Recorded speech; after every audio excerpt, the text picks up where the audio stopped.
Alors hier, comme quasiment toutes les après-midi ces dernières semaines, Bitcoin et l'ensemble du marché crypto nous ont fait un mouvement particulièrement violent. Une hausse brutale suivie d'une baisse tout aussi soudaine. Bitcoin a grimpé de 3 300 $ et a liquidé 106 millions de dollars de positions courtes en seulement 30 minutes. Mais ensuite, il a perdu 3 400 $ et liquidé pour 52 millions de dollars de positions longues dans les 45 minutes qui ont suivi. Alors aujourd'hui, on va expliquer tout ça, mais je te l'avoue, c'est pas ce qui m'inquiète le plus. Au final, c'est juste révélateur des tensions qu'on a sur le marché, notamment de ce qui se passe au Japon, dont on parlera juste après. La Banque du Japon qui doit relever ses taux ce soir, cette nuit, et qui a annoncé la vente de centaines de milliards de dollars d'ETF, une vente tellement énorme qu'elle pourrait durer 112 ans. Avant d'entrer dans la première partie de cette vidéo, je te souhaite la bienvenue ici. Je m'appelle Sylvain, tu es bien sûr Objectif Lu. Ici, on parle de macroéconomie, du Bitcoin, de la crypto-monnaie. Je t'invite à nous soutenir en cliquant par ici sur le pouce bleu pour liker la vidéo, ça la met en avant. Je t'invite également à t'abonner si ce n'est pas encore fait, à activer la petite cloche et à nous rejoindre sur le canal Telegram qui est 100% gratuit et dont tu trouveras le lien en description de cette vidéo. Alors je ne vais pas dire que ce qui s'est passé hier en début d'après-midi est normal, mais dans le contexte actuel, c'est pas non plus exceptionnel. Certains parlent de manipulation de marché, soit pourquoi pas. Bon, c'est une explication un peu facile parfois, mais pourquoi pas. Donc ce qui se passe, c'est qu'on manque de liquidité sur les marchés crypto. Ça, on le sait, on en a parlé plusieurs fois ici sur la chaîne. Bitcoin n'a plus la cote, tout le monde est dans l'attente de voir quelle direction on va prendre sur les marchés de manière globale. Donc la moindre étincelle, et ça part un petit peu dans tous les sens. On a un mouvement quelque peu désordonné. Alors pourquoi est-ce que ça se produit à chaque fois aux alentours de 15h30 heure de Paris? Eh bien 15h30, c'est précisément l'ouverture de New York. Et on sait que le marché, depuis maintenant quelques temps, est drivé par les institutionnels. On sait que la narrative de ce bull run, la hausse depuis le début 2024, s'est faite autour des ETF. Et pas autre chose, parce qu'on n'a pas eu de libération de liquidité au niveau mondial. À part la Chine, on n'a pas eu d'injection sur les marchés. Donc la hausse des cryptos, la hausse du Bitcoin ne s'est faite quasiment que autour de ces fameux ETF. Et hier, on a perdu 3371 BTC sur les ETF Bitcoin. On a perdu de notre côté 96 870 ETH. Alors en soi, ce ne sont pas des chiffres exceptionnels qui peuvent expliquer une telle volatilité. Mais finalement, quand on connecte toutes les datas, eh bien, on se rend compte de certaines choses.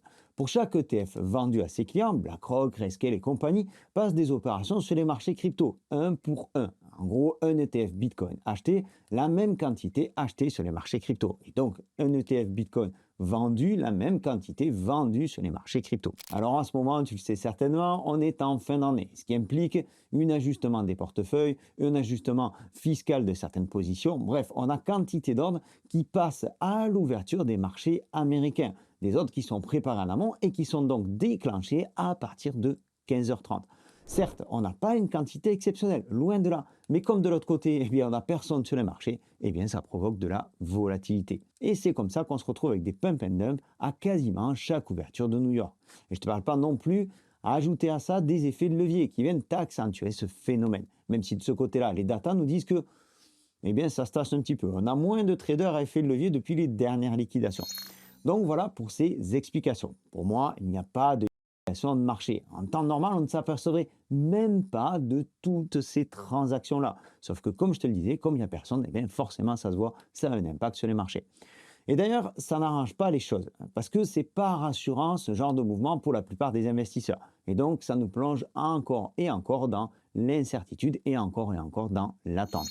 Tout le monde aujourd'hui, tous les investisseurs attendent le nouveau président de la Fed. Tout le monde attend de voir comment la situation globale va évoluer à court terme, à moyen terme. Et surtout, comme je te le disais en introduction, quelle va être la situation au Japon. Alors cette nuit, la Banque du Japon, aux alentours de 4 heures du matin, devrait relever ses taux d'intérêt de 0,75%. Une hausse qu'on n'avait pas vue depuis 30 ans. Tout ça, on en a déjà parlé. Ce qui inquiète les investisseurs ne se limite pas là à cette hausse, mais plutôt à ce qu'elle révèle derrière. En octobre, les dépenses de consommation des ménages japonais ont reculé de 3% par rapport à l'année précédente. Dans le même temps, le salaire réel, c'est-à-dire le salaire ajusté en fonction de l'inflation, s'affiche lui en repli de 0,1%. Une inflation qui persiste depuis des lustres au-dessus de 3%. Et la Banque centrale japonaise devrait donc relever ses taux pour contrer cette inflation persistante, mais aussi pour enrayer l'affaiblissement du yen. Alors tous ces chiffres s'inscrivent dans un contexte de conjoncture économique précaire, parce que le Japon a vu son PIB se contracter au troisième trimestre, miné notamment par l'affaiblissement des exportations en raison des droits de douane américains. Washington et Tokyo ont formalisé en septembre un accord prévoyant des taxes douanières de 15% sur la quasi-totalité des produits japonais acheminés vers le territoire américain. Tout ça, toutes ces datas que je viens de rapidement te partager, c'est pour poser la situation actuelle, on va dire dans les grandes lignes. Dans les années 90, pour contrer une crise immobilière importante, la Banque du Japon a fait le choix de baisser ses taux de telle manière qu'ils se révélaient parfois négatifs. Et taux qu'elle a maintenus bas, exceptionnellement bas, pendant des années, on va dire quasiment jusqu'à aujourd'hui. Ce qui a ouvert la porte à ce que l'on appelle le yen carry trade. C'est quelque chose d'assez simple. Les traders empruntent des yens japonais à des taux d'intérêt très bas et ensuite ils les convertissent en actifs à rendement plus élevé comme des actions ou des obligations américaines. En gros, tu empruntes au Japon à 0,5% de l'argent que tu investis de l'autre côté à 3% aux États-Unis. Au passage, tu gagnes 2,5% d'intérêt. Tout ça, forcément, à un moment ou à un autre, ça a une fin. Mais c'est quelque chose qui a poussé la finance mondiale pendant 30 ans. Alors la fin de ce système au Japon, c'est un petit peu la fin d'un système mondial, parce que tout fonctionne pareil ou quasiment pareil sur l'ensemble des pays de la planète. Et donc tu comprends mieux l'inquiétude des marchés au final. Alors le problème de tout ça, c'est que tu empruntes en yens d'un côté et tu investis en dollars de l'autre. C'est ce que faisaient la plupart des investisseurs. Mais pour que ça fonctionne, il faut que le dollar et le yen restent absolument stables. Et ça, c'est pas vraiment le cas. Ces derniers temps, le yen a fortement chuté face au dollar, ce qui a contraint les investisseurs à modifier leur position, à clôturer leur position. Et c'est un petit peu le début de la fin.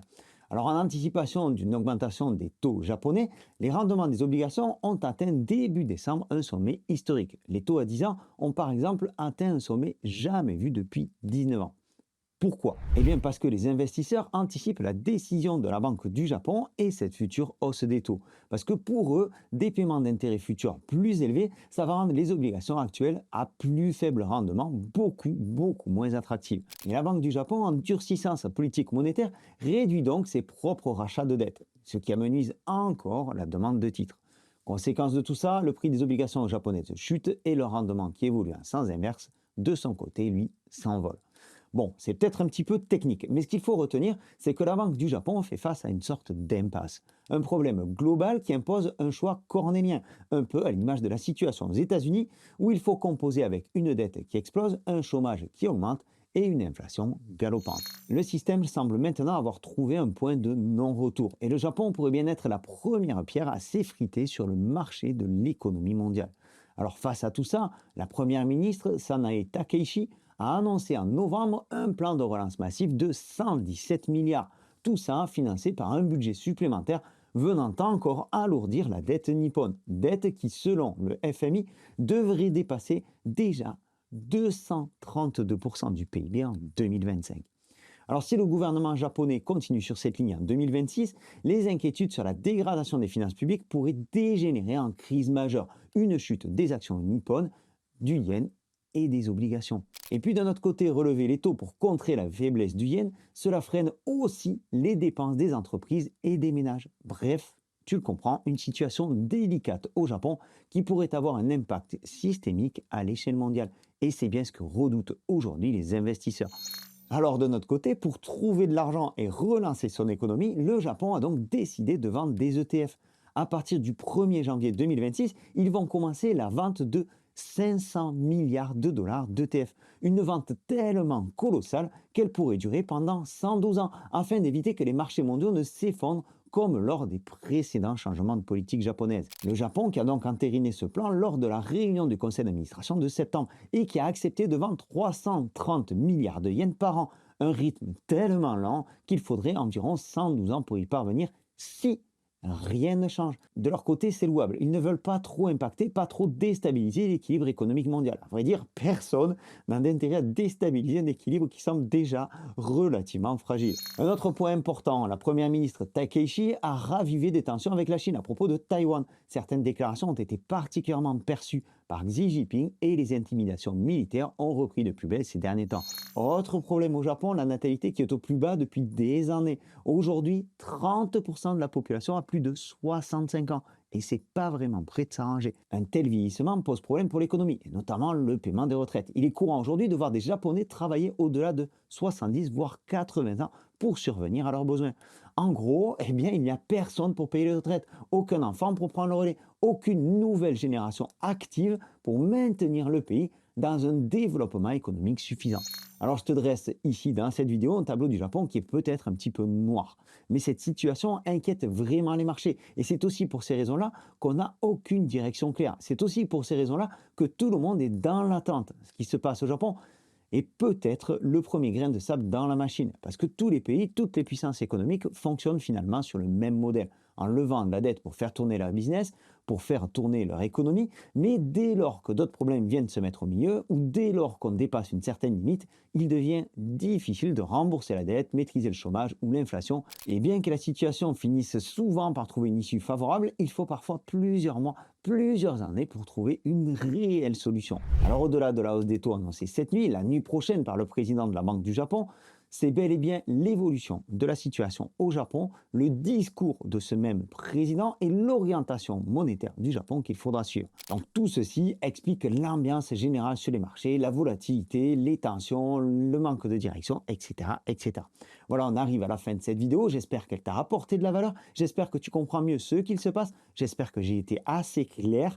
On n'est pas vraiment rentré dans les détails ici, on a survolé tout ça. Il y aurait encore beaucoup de choses à dire, mais je pense que l'essentiel est là. Pense à nous soutenir en likant la vidéo, à nous rejoindre en cliquant sur le bouton s'abonner, à activer la petite cloche et à nous rejoindre également sur le canal Telegram qui est, comme je te le disais, 100% gratuit et sur lequel je partage d'autres informations peut-être plus instantanées. On reste connecté, on se retrouve demain pour une nouvelle vidéo. Sois très prudent sur les marchés, particulièrement sur les marchés crypto qui font preuve d'une extrême volatilité. Je te souhaite une excellente continuation, une très belle journée. Prends soin de toi et tes cryptos. Ciao!